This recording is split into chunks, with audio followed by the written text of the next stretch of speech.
Buenos días, jóvenes. Continuando con nuestras clases en geografía, hoy vamos a trabajar el sistema de corrientes en el mar peruano.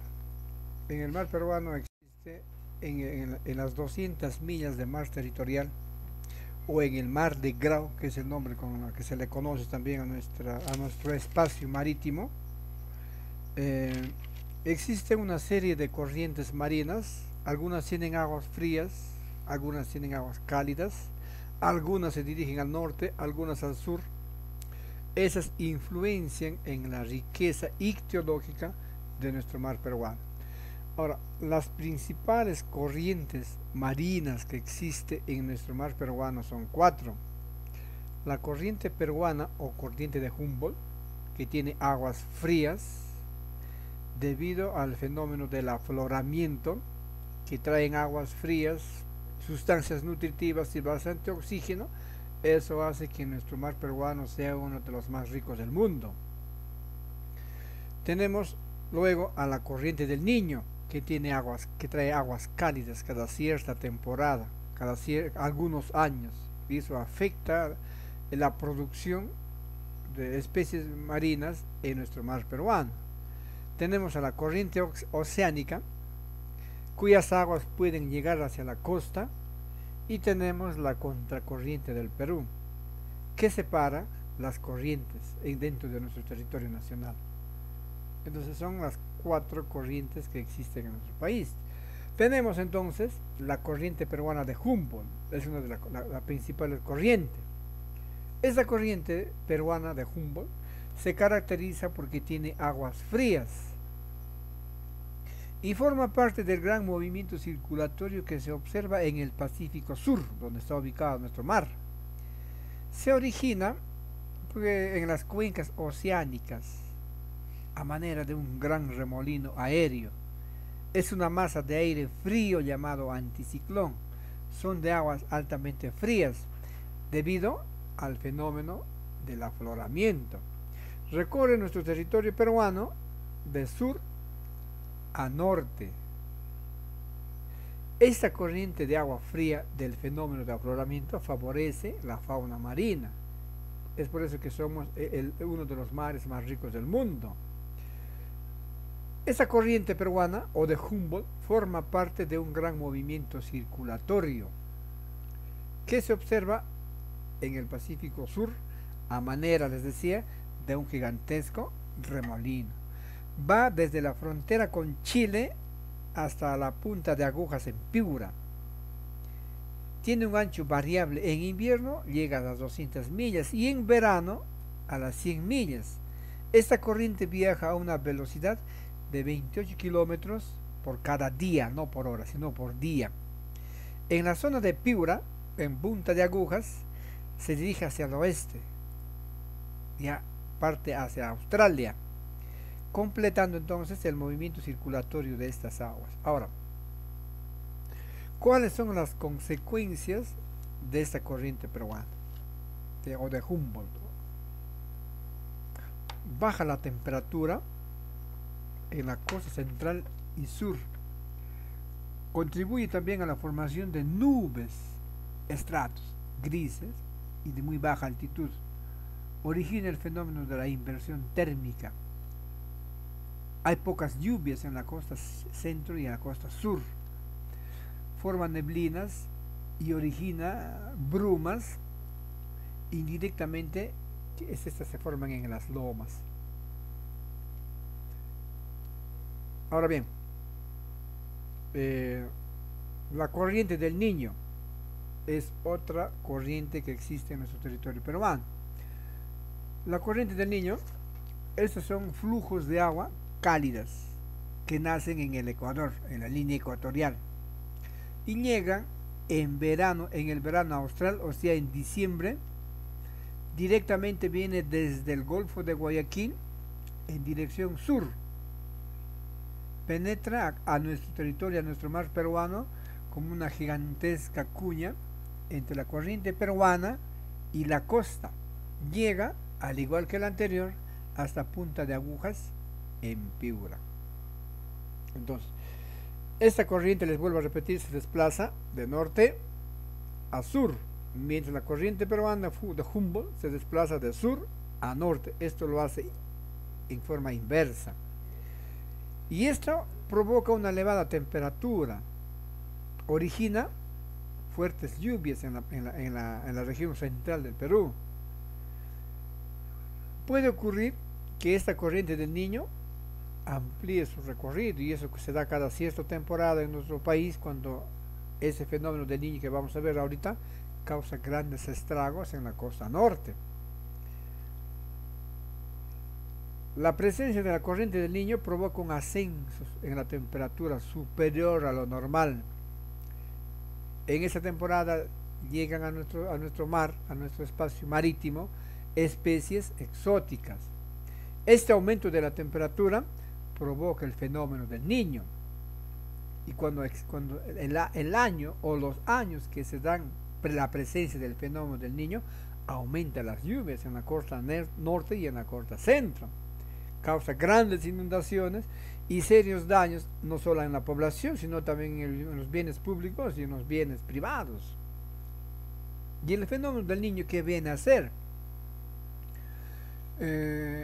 Una de las consecuencias de la corriente del Niño es que se eleva las temperaturas de las aguas del mar, ¿no? Produce una alteración biológica en el mar peruano, claro.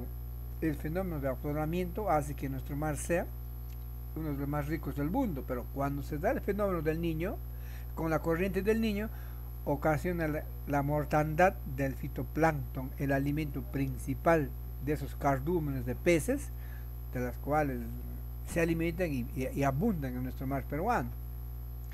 Esto origina también la formación de nubes y nimbos, y se produce fuertes precipitaciones en la costa norte, y en el sur se dan sequías, ausencia de agua.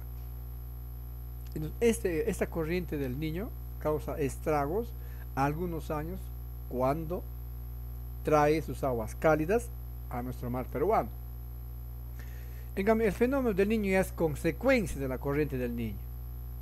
El fenómeno del Niño es un suceso que sucede cada ciertos años, cada cierta temporada, y la manifestación más evidente se ve en el mar peruano, porque se desplazan todas las especies, porque desaparece el fenómeno del afloramiento de aguas frías para dar paso a las aguas cálidas, pues entonces existe ausencia de especies ictiológicas. Se presenta una serie de anomalías en el clima, excesivas lluvias en la costa norte y sequía en el sur, y eso trae consecuencias muy importantes: pérdida de la cosecha por excesiva agua y por falta de agua. Ahora bien, la tercera corriente es la corriente oceánica. Esta se desplaza hacia el oeste y llega más o menos hasta unos 700 metros de profundidad. Sus aguas son muy cálidas, por encima de los 21 grados, debido a las alteraciones de la corriente.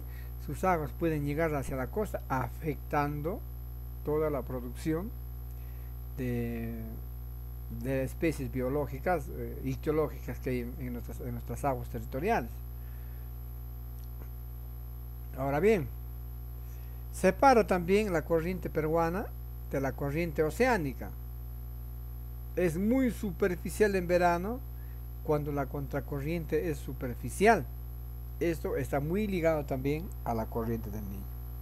Ahora, y la contracorriente del Perú, que es otro fenómeno que se produce en nuestro territorio,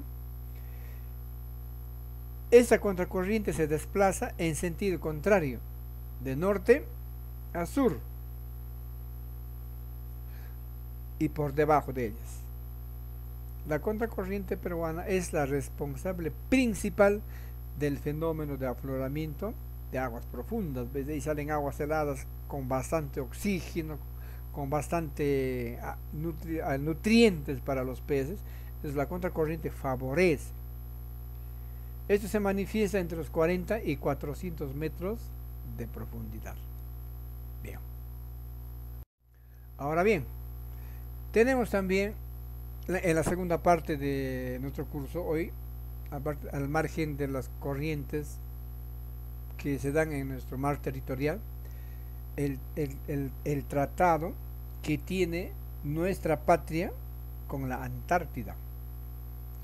La Antártida es el continente helado que se encuentra en el lado sur del planeta Tierra. Tiene un área de 14.200.000 kilómetros cuadrados, una inmensa mole de hielo. Por la dimensión y por su tamaño se considera como un continente y se dice que la Antártida es un sexto continente acá en el Perú, en la Tierra. Y tiene mucha importancia porque en su suelo, la Antártida tiene una gran cantidad de recursos naturales, como el petróleo, el cobre, el plomo, el uranio, el carbón y también metales preciosos, y posee una gran riqueza ictiológica. Entonces hay en el Antártico, en el continente antártico, jóvenes, o en la Antártida, o en el sexto continente, existe el 70% del agua dulce del planeta se encuentra concentrado ahí. Existen grandes reservas de hierro en la montaña que han sido denominadas por los estudiosos el Príncipe Carlos. Se cree y se considera que existen unos 4.800 millones de barriles de petróleo. Es una gran reserva de petróleo. También existen reservas de carbón, cobre, uranio, zinc. Existe un inmenso depósito de gas en el mar de Ross. Abunda el krill, que es un crustáceo muy pequeñito, rico en proteínas y es considerado como el alimento del futuro. Ahora bien, el Perú forma parte del Tratado del Antártico. Nosotros formamos parte. Según el Tratado del Antártico, el continente austral o sur, el Antártico, no le pertenece a ningún país del mundo. Por ello, el Antártico es considerado como tierra de nadie. Y muchos países del mundo, aquí les estoy mencionando, han firmado un tratado en base a ciertos principios. En el Antártico se puede hacer investigación científica, pero nadie puede reclamar como suyo, porque es tierra de nadie. La Antártida es considerada como una zona de paz. Ningún país del mundo puede hacer ahí explotar los recursos naturales, porque así lo dice el tratado. Aquí en la Antártida está prohibido las explosiones nucleares.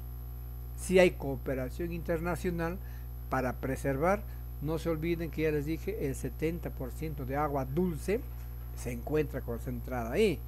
Entonces, en el Tratado Antártico de la Antártida, ha sido suscrito en Washington el 1 de diciembre de 1959.